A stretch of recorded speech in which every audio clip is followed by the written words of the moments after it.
The laughter echoed across the shooting range before the old man had even reached the firing line. 79-year-old Jack Morrison stepped carefully across the gravel using a weathered wooden cane, his faded army jacket hanging loosely over shoulders that looked far too thin to carry anything heavier than a grocery bag. A group of younger competitive shooters watched him with amused smiles.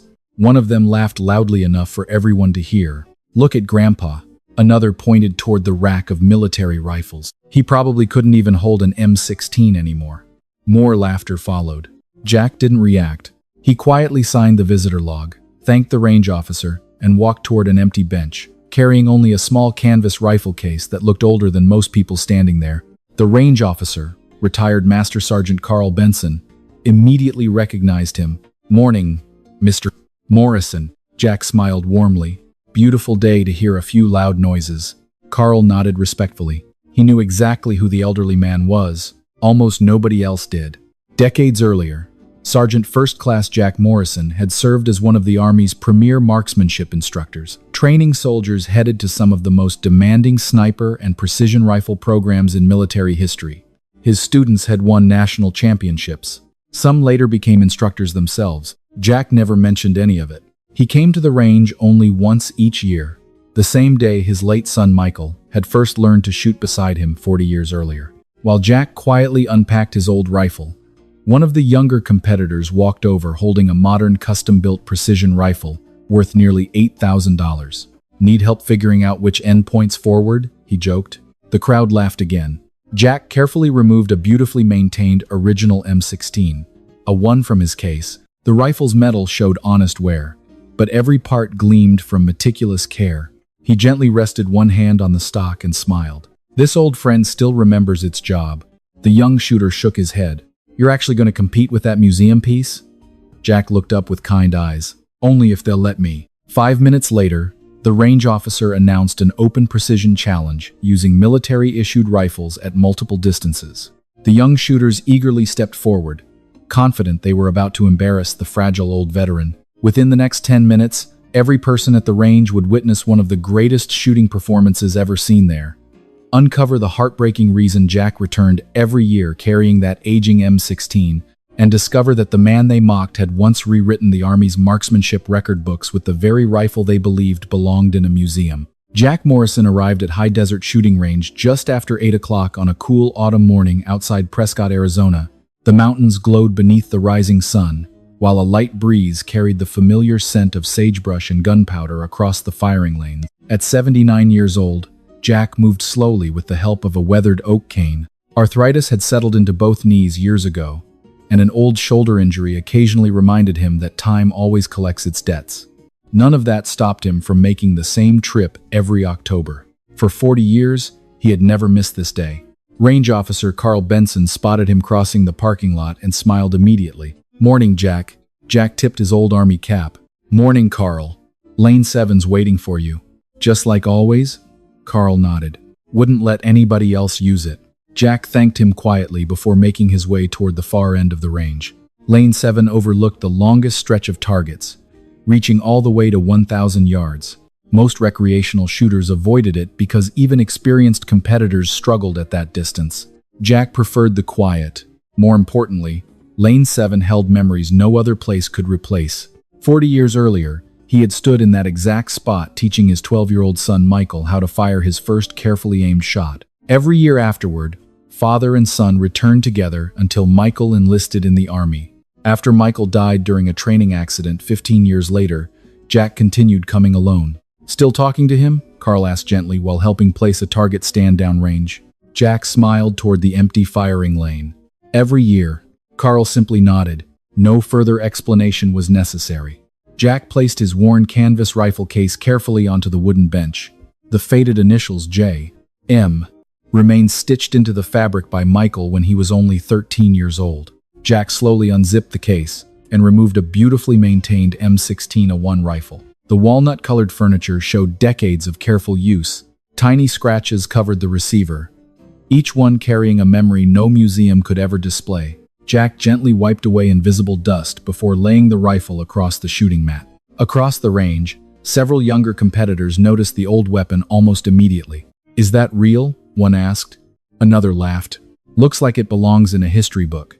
Their attention quickly shifted toward the elderly man unpacking it. One competitor wearing an expensive national shooting team jacket nudged his friend. "Watch this." He walked confidently toward lane 7. "Morning, sir." Jack looked up with a warm smile. "Morning." The younger man glanced at the rifle. Didn't know they still let antiques onto the range. A few nearby shooters laughed. Jack chuckled softly. "Neither did I. You planning to shoot that?" "That's the idea." The competitor grinned. "Hope your shoulder survives." More laughter echoed across the firing line. Jack simply nodded politely and continued checking the rifle's sights. Carl Benson watched the exchange from the control tower but chose not to interfere. Experience had taught him that Jack never responded to insults. The old soldier believed time usually corrected arrogance better than arguments ever could. A few minutes later, Carl activated the loudspeaker. "Attention, shooters. Before today's competition begins, we'll hold our annual Military Service Precision Challenge. Any shooter using an issued military rifle may participate." Excited conversations spread across the range. Several competitors immediately unpacked modern M4 style rifles equipped with advanced optics. Others carried customized AR platform rifles built specifically for precision matches. Jack quietly raised one hand. "Carl? Yes? Does an original M16A1 still qualify?" Carl smiled. "It certainly does." The younger competitors exchanged amused looks. "He's serious?" one whispered. The man wearing the national team jacket laughed loudly enough for everyone to hear. "The old guy probably can't even keep that thing steady," another added. "Forget steady. He probably can't even hold an M16 anymore." The crowd burst into laughter. Jack slowly stood, resting one hand on the rifle and the other on his cane. He looked toward the group with the same calm expression he had worn since arriving. "Gentlemen," he said kindly, "I've learned something after almost 80 years. The laughter faded slightly. "What's that?" someone called. Jack smiled. The rifle never cares how old the hands are. Then he quietly carried the worn M16A1 to lane 7, while the younger shooters continued smiling, completely unaware they were watching one of the greatest marksmen the Army had ever produced prepare for his first shot in more than a year. The Military Service Precision Challenge began with a simple qualification round. Every competitor would fire 5 shots at targets placed 100, 300, 600, and finally 1,000 yards away. Scores from all 4 distances would be combined to determine who advanced to the final stage. Most of the younger competitors carried rifles equipped with powerful variable scopes, precision triggers, custom barrels, and modern bipods. Jack Morrison quietly laid his original M16A1 on the shooting mat. No scope, no electronic rangefinder, only the original iron sights issued decades earlier, and a faded leather sling that had traveled with him through an entire Army career. Several spectators gathered behind lane 7. "He's really using iron sights?" one teenager whispered. Carl Benson smiled without taking his eyes off Jack. "Watch carefully." Before the first command was given, Jack did something that puzzled everyone. He gently removed his army cap, folded it neatly, and placed it beside the rifle. Then he closed his eyes for several seconds. His lips moved silently, almost like a prayer. Carl knew exactly what he was doing. Every year before firing his first round, Jack spoke to his son. "Ready on the line." The loudspeaker announced, "Fire." Gunshots echoed across the desert. Competitors hurried through their first 5 rounds. Empty brass scattered across the concrete. Spotters shouted wind corrections. Bipods bounced under recoil. Jack never rushed. His breathing remained slow and steady. Every movement looked almost effortless. He fired his 5th shot only moments before the ceasefire command. When the targets were checked, murmurs spread across the range. Jack's first 5 rounds had produced a single ragged hole almost perfectly centered in the target. "Impossible," one competitor whispered. Carl quietly marked the score without saying a word. At 300 yards, the pattern repeated. 5 shots, 1 nearly perfect group. The young man wearing the national shooting team jacket lowered his binoculars. "That rifle shouldn't shoot like that." Carl smiled. "Maybe. No, seriously. You're looking at the wrong piece of equipment."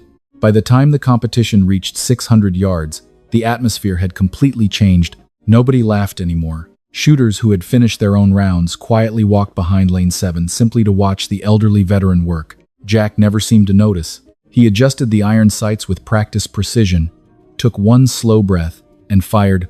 Spotters immediately looked through their scopes. Center hit. Another shot. Center again. Third shot. Samahola. Silence spread across the firing line. One younger Marine finally asked Carl, "Who is this guy?" Carl hesitated before answering. "Sergeant First Class Jack Morrison." The Marine frowned. "Never heard of him." Carl nodded. "Most people haven't." He smiled faintly. "But if your marksmanship instructor served in the Army any time during the 80s or 90s, there's a good chance your instructor learned techniques that started with Jack." Several shooters looked at him in disbelief. Carl continued. "He didn't just teach soldiers." He pointed toward Jack. "He trained the instructors who taught everyone else." The final qualification distance remained 1,000 yards. Most competitors struggled even with expensive optics. Wind drift across the valley had grown stronger throughout the morning. Carl quietly walked over to Jack. "Need anything?" Jack smiled. "Just a little less wind." Carl laughed softly. "Can't help you there." Jack carefully picked up the old M16A1 and gently rested one hand along the worn stock. Michael always liked the wind. Carl's smile faded. "Thinking about him?" Jack nodded. "He used to say the wind wasn't an enemy. What was it?" Jack looked toward the distant target, almost invisible without magnification. "Just another conversation the bullet has before it reaches home." Carl quietly stepped back. The range officer knew that sentence by heart. Jack had taught it to hundreds of young soldiers over the years. The loudspeaker crackled once more. 1,000 yards. 5 rounds. Fire when ready. Jack settled behind the rifle. The younger competitors watched in complete silence. No one laughed now. No one whispered jokes about the old man or his outdated rifle. They simply waited to see whether the aging veteran could do the impossible one more time. Just before placing his finger on the trigger, Jack softly whispered words only he could hear. "Watch this one, son." Then he fired the first round toward a target, almost 10 football fields away. A heartbeat later, the distant steel plate rang with a clear metallic echo that silenced the entire range. The sharp ring of steel echoed across the desert, followed by complete silence. Every pair of binoculars on the range turned toward the 1,000-yard target. Even the competitors who had already packed away their rifles stopped what they were doing. Carl Benson looked through the spotting scope and slowly smiled. Dead center. A murmur swept through the crowd. One lucky shot at that distance was impressive. Nobody doubted that. But luck had nothing to do with what happened next. Jack Morrison calmly cycled the bolt, settled back behind the rifle, and waited. He wasn't watching the target. He was watching the wind. The small orange flag beside the firing lane fluttered gently to the left before relaxing again. Jack smiled almost imperceptibly. "Thank you," he whispered. He squeezed the trigger. Another metallic ring echoed from 1,000 yards away. "Center hit," Carl announced. The younger shooters exchanged uneasy glances. The man wearing the national shooting team jacket slowly lowered his expensive spotting scope. "No way." Third shot. Another clear impact. Fourth shot. The same unmistakable sound. By now, the entire firing line had fallen completely silent. Nobody moved. Nobody even seemed to breathe. Jack fired the 5th and final round. Several long seconds passed before the distant steel target answered one last time, with a bright metallic note drifting back across the Arizona desert. Carl kept looking through the spotting scope without speaking. One competitor finally asked, "Well?" Carl slowly stood. "Come see for yourselves."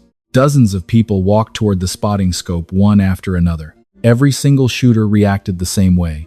Shock. Jack's 5 rounds had landed so close together that they formed a group smaller than a baseball at 1,000 yards using nothing but iron sights on a rifle designed more than half a century earlier. The range fell silent once again. Finally, Carl picked up the scoring clipboard and looked toward the competitors. "Ladies and gentlemen," he paused briefly before continuing, "Lane 7 has just set a new high desert military precision challenge record." Nobody applauded at first. They were still trying to understand what they had witnessed. The previous record had stood for 19 years and had been established using a custom-built competition rifle with advanced optics. Jack had broken it with an issued M16, a 1 in 50-year-old iron sights. The young man who had mocked Jack that morning slowly walked over. "Sir?" Jack looked up kindly. "Yes?"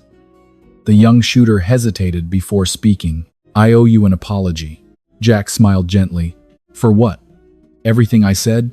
Jack shrugged softly. "I've been called worse." "Still," the young man lowered his eyes. "I judged you before I knew anything about you." Jack rested one hand on the rifle. We've all done that at some point. Carl stepped forward, carrying an old framed photograph he had retrieved from the range office. Maybe it's time everyone knew who you really are. Jack sighed quietly. Carl. No. Carl held up the picture for the crowd to see. It showed a much younger Jack standing beside several soldiers wearing instructor badges. Behind them hung a large sign reading United States Army, Marksmanship Training Unit. Beneath the photograph was a brass plaque listing national records established over 3 decades. Jack Morrison's name appeared 7 different times. Gasps spread through the crowd. Carl looked around the range. You're standing beside the man who wrote half the training manual we still use for military precision shooting. The younger competitors stared at Jack in disbelief. One teenager quietly asked, "Why didn't you tell us?" Jack smiled. "Because rifles don't care about old stories."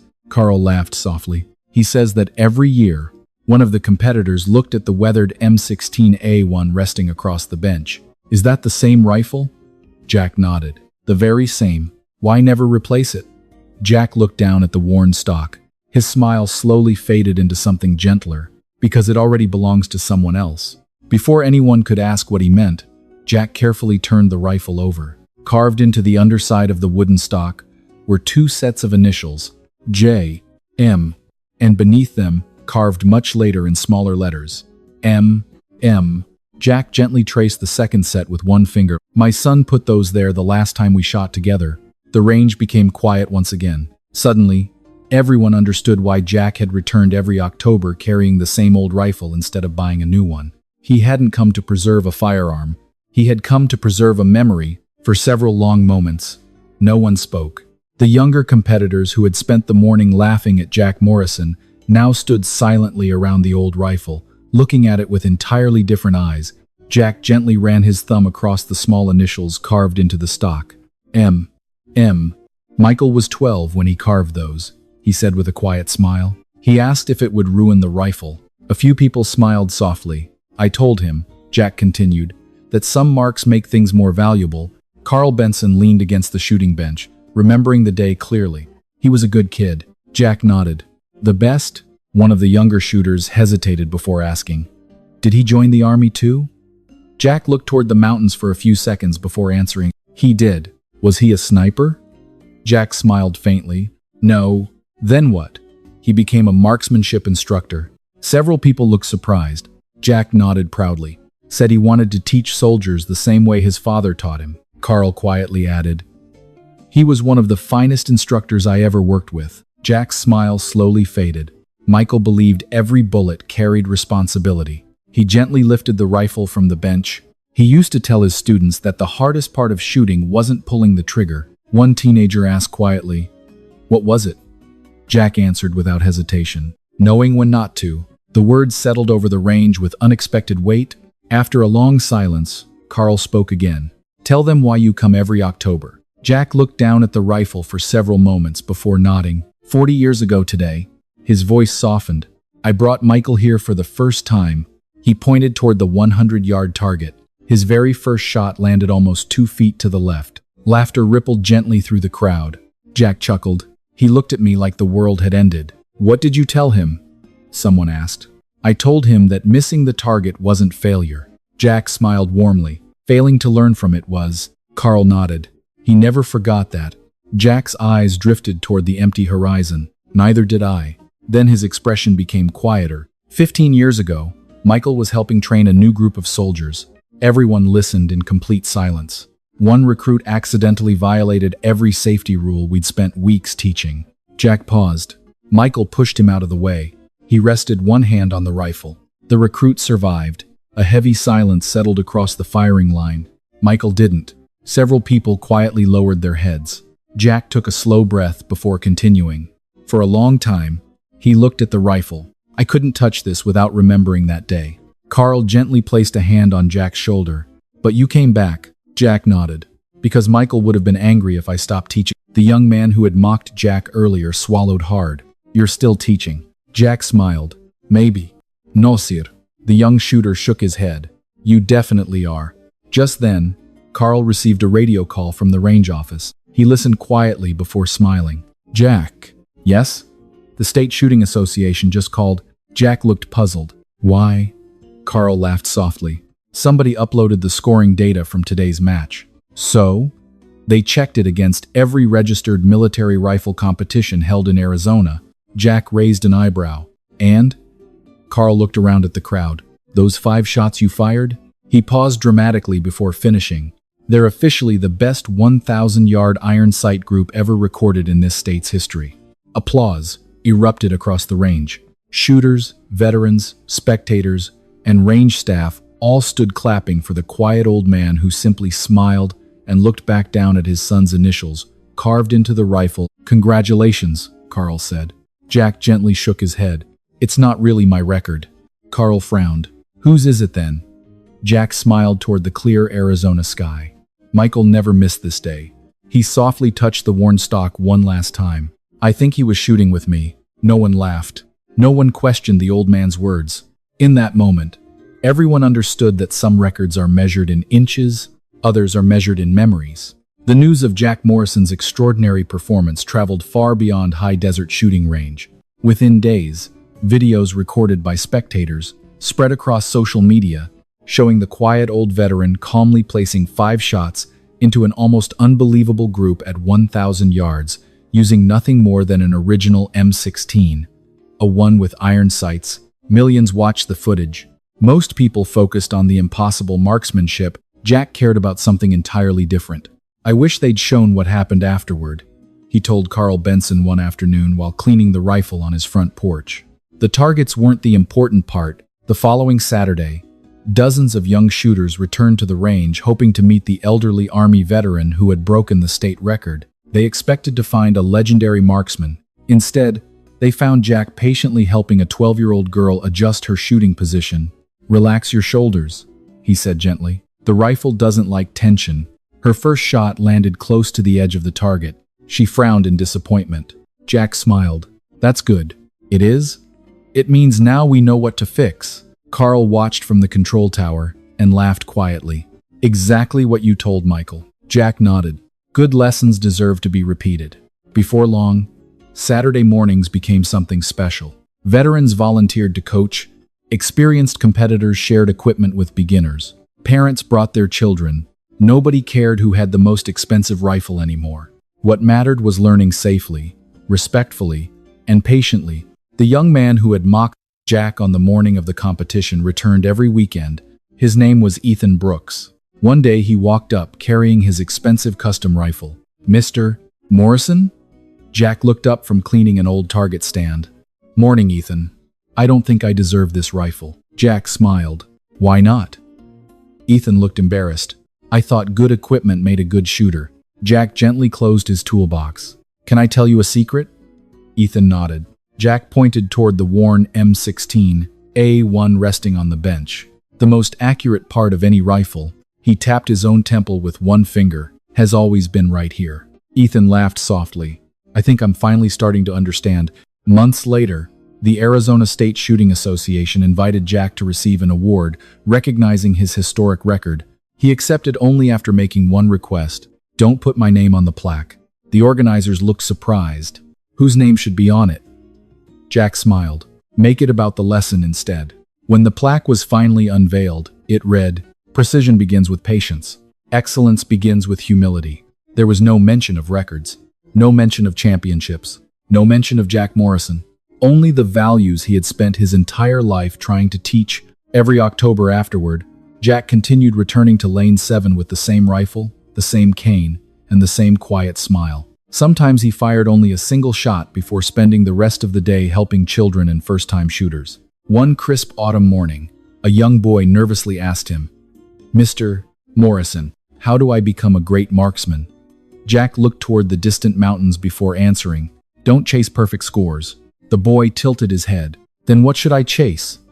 Jack rested one hand gently on the old rifle. "Become the kind of person people trust to hold one." Years later, when Jack finally passed away peacefully in his sleep at the age of 87, the shooting range closed for one afternoon. Veterans, competitive shooters, police officers, military instructors, and families gathered quietly around Lane 7. Carl Benson placed Jack's old M16 A1 inside a glass display case overlooking the longest firing lane on the range. Beside it rested Jack's weathered oak cane and a small photograph of 12-year-old Michael smiling beside his father after his very first day of shooting. Beneath them, a simple bronze plaque carried the words Jack had lived by for decades. The greatest shot you'll ever make isn't the one that hits the target. It's the one that protects the life beyond it. Every young shooter who visited Lane 7 afterward paused to read those words before picking up a rifle. Most left believing they had come to learn about marksmanship. In truth, they had learned something far more valuable. They had learned what kind of person deserves to become a marksman in the first place. People often believe greatness fades with age. We see gray hair, slow steps, worn hands, and assume the best years are already behind someone. But age has a remarkable way of hiding extraordinary stories beneath ordinary appearances. The quiet old man walking with a cane may once have stood where history was being written. The hands that tremble while pouring a cup of coffee may once have been steady enough to change lives from 1,000 yards away. Jack Morrison understood that better than anyone. He never returned to the shooting range to prove he was still the best. He returned because every October gave him one more chance to spend time with his son in the only way that still remained possible. The targets were never his destination. They were simply the path that led him back to cherished memories.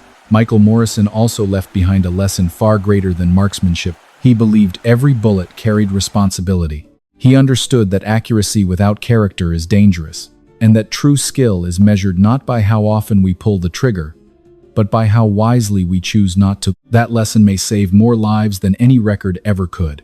The young shooters who laughed at Jack made the same mistake many of us make every day. They judged a person by what they could see instead of wondering what they could learn. Fortunately, humility often arrives disguised as surprise. In only a few minutes, mockery became admiration, and admiration became respect, not because Jack humiliated anyone, but because he chose patience over pride. Real masters rarely need to remind people how talented they are. Their work speaks quietly on their behalf. There is another reason this story matters. Every parent hopes to leave something meaningful behind for their children. Jack taught Michael how to shoot. Michael taught others how to protect life. Then Jack continued teaching long after his son was gone. In that way, love never truly ended.